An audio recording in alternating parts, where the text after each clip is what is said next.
মেদিনীপুরের শিক্ষা ব্যবস্থার সামগ্রিক উন্নয়ন ও বিভিন্ন গুরুত্বপূর্ণ সমস্যা নিয়ে শিক্ষা ভবনে সেকেন্ডারি ডিআই ও প্রাইমারি ডিআই এর সঙ্গে সাক্ষাৎ করলেন মেদিনীপুর বিধানসভার বিধায়ক ডাক্তার শঙ্কর গুছাই। বৃহস্পতিবার শিক্ষা দপ্তরের আধিকারিকদের সঙ্গে নতুন সরকারি শুভেচ্ছা বার্তা নিয়ে ও জেলার বিদ্যালয়গুলোর পরিকাঠামো উন্নয়ন, শিক্ষক সংকট দূরীকরণ, শিক্ষার মান উন্নয়ন এবং ছাত্রছাত্রীদের শিক্ষা ব্যবস্থা বিষয় নিয়ে বিস্তারিত আলোচনা হয়। বিধায়ক ডাক্তার শঙ্কর গুছাই এই বিষয়ে কি জানিয়েছেন শোনাবো।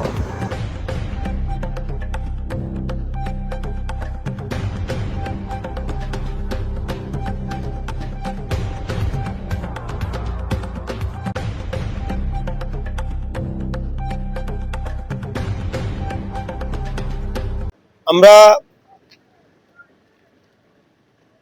প্রাইমারি ডিআই এবং সেকেন্ডারি ডিআই মাননীয় ডিআই সাহেবদের সঙ্গে আমরা মিট করলাম এবং নতুন সরকারের শিক্ষা ব্যবস্থার প্রতি যে আস্থা এবং মানুষের আস্থা নিয়ে নতুন সরকার তৈরি এবং শিক্ষার যে নৈরাজ্যকতা আমরা বিগত দিনে দেখেছি তৃণমূল আমলে, সেগুলো যাতে না হয়। এবং অলরেডি আমাদের মাননীয় মুখ্যমন্ত্রী বলেছেন শিক্ষাক্ষেত্রে কোনো রাজনীতিকরণ, শিক্ষাক্ষেত্রে কোনো রকমের কারমানি, তোলাবাজি ইত্যাদি ইত্যাদি যেগুলো হতো আগে, সেগুলো হবে না।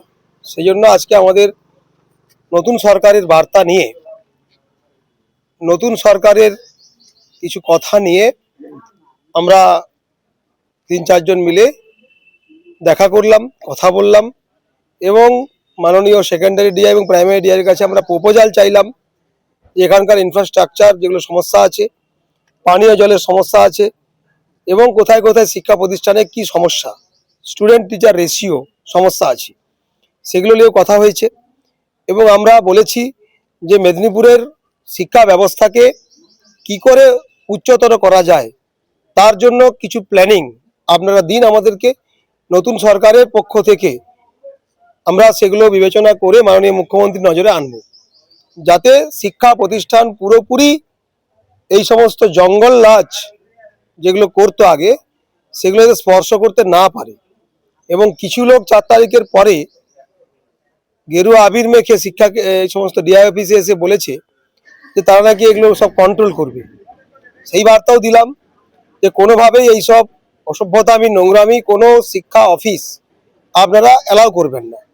কোনোভাবেই শিক্ষা প্রতিষ্ঠান যে কোনো সরকারি অফিসে এগুলো নিষিদ্ধ।